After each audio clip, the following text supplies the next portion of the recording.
We're now standing at a place in Heaven, one of two places in South Tyneside, colloquially known as Spuggie's Bridge. Origins of the name are lost in the mists of time. Nobody knows why it's called that. But what we do know is that this is a scene of a quite chilling haunting. 1973, a police officer was travelling down this road in his car, and out of nowhere a man stepped into the road. It was dark. He hit this guy who went over the top of the panda car. The officer was quite alarmed, thought that he'd hit somebody, knocked them over, got out of the car. There was nobody there. Searched the surrounding area. There was absolutely nobody around, and yet he knew that he'd hit somebody. Described the person as wearing a long black coat, a bowler hat and a white muffler. Quite old-fashioned looking.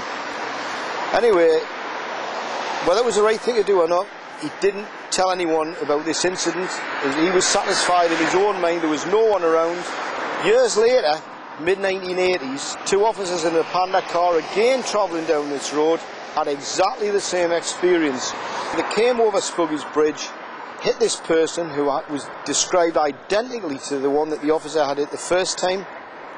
It was obvious that this was not a living person. One of the officers described him as being almost transparent in appearance. They just sensed that actually hit a ghost. Now the curious thing is, nobody could understand why this only happened to police officers, and why only on this stretch of road. Well, after the story appeared in the Gazette, in my Racescape column, an elderly lady, a resident of Heaven, who lives in this area, actually rang the Shields Gazette up. Basically what she said was that she remembered as a child in the mid-1940s that there was an old chap from Heaven who was killed in a hit-and-run accident on this very spot. He was knocked over. They never found out who had hit him. The person was never apprehended.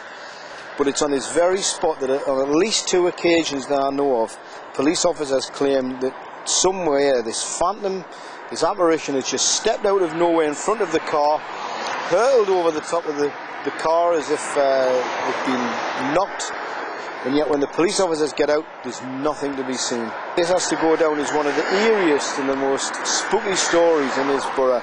It was one of the first ones I ever covered in my column. To this day it still sends the hairs on the back of my neck standing up whenever I talk about it. A very, very strange story indeed.